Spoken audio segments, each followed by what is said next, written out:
நாகை அருகே வண்டலூர் ஷியாம்லா சக்தி வாள் மாரிமுத்து அம்மன் ஆலய தீமிதி திருவிழா. காப்பு கட்டி விரதமிருந்த 100க்கும் மேற்பட்ட பக்தர்கள் தீ மிதித்து நேர்த்திக்கடன். நாகப்பட்டினம் மாவட்டம் வேளாங்கண்ணியை அடுத்த வண்டலூர் கிராமத்தில் பழமை வாய்ந்த ஷியாம்லா தேவி சக்தி வாள் மாரிமுத்து அம்மன் ஆலயம் அமைந்துள்ளது. இவ்வாலயத்தில் பங்குனி திருவிழா கடந்த 24ஆம் தேதி காப்புக்கட்டு நிகழ்ச்சியுடன் துவங்கியது. திருவிழாவின் முக்கிய நிகழ்ச்சியான தீமிதி திருவிழா இன்று நடைபெற்றது. இதனை முன்னிட்டு சிறப்பு மலர் அலங்காரத்தில் எழுந்தருளிய அம்மன் வீதி உலா வந்து பக்தர்களுக்கு அருள்பாலித்தார். தொடர்ந்து மேளதாளங்கள் முழங்க காப்பு கட்டி விரதம் இருந்த 100க்கும் மேற்பட்ட பக்தர்கள் ஐயனார் குளம், பெரிய குளம், வாணியம் குளம், மாரியம்மன் குளம் ஆகிய குளக்கரையிலிருந்து ஊர்வலமாக வந்து ஆலயத்தின் முன் அமைக்கப்பட்டிருந்த தீக்குண்டத்தில் விரதம் இருந்த பக்தர்கள் பக்தி பரவசத்துடன் குழந்தைகளுடன் தீக்குண்டத்தில் இறங்கி நேர்த்திக்கடன் செலுத்தினர். இதில் சுற்றுவட்டார பகுதிகளைச் சேர்ந்த ஏராளமான பக்தர்கள் பங்கேற்று அம்மனை தரிசனம் செய்தனர்.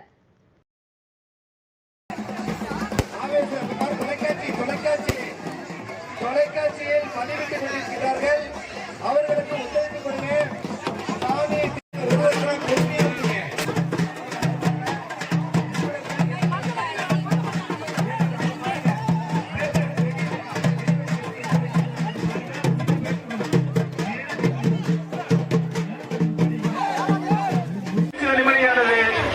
நிகழ்ச்சியானது நடைபெற இருக்கின்றது. இது சாமி வந்து சக்தி கரைகள் வந்துவிட்டன. நம்மளோட ஸ்ரீ சக்திவாள் மாரியம்மன் திருக்கோவிலில் சாமி வந்துட்டு சாமி வந்து கொண்டிருக்கின்றது. தீமிதி திருவிழானது இது துவங்க இருக்கின்றது.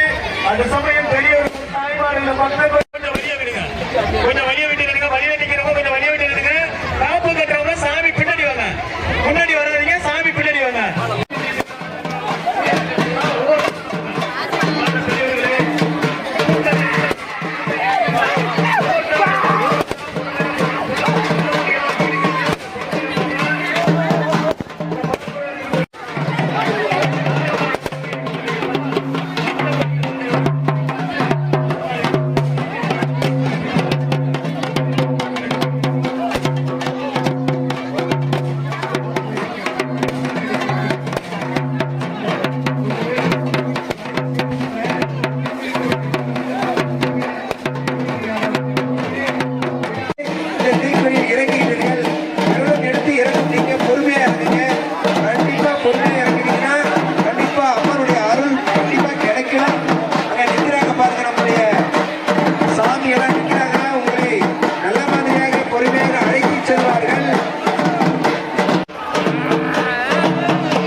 அற்புதமான நடைபெறுகின்ற தீமிதி திருவிழாவிற்கு அனைத்து விதமான ஒத்துழைப்பையும் உதவியையும் பக்தர்களை காக்கும் பூஜை செய்து கொண்டிருக்கிறார்கள். இந்த பூஜையானது சிறப்பாக கொண்டிருக்கிறது. அன்புக்கு கருத்து கொடுக்கிறேன். மண்டலம் கிராமத்தில் அம்மனின் திருவிழா பங்குனி திருவிழா.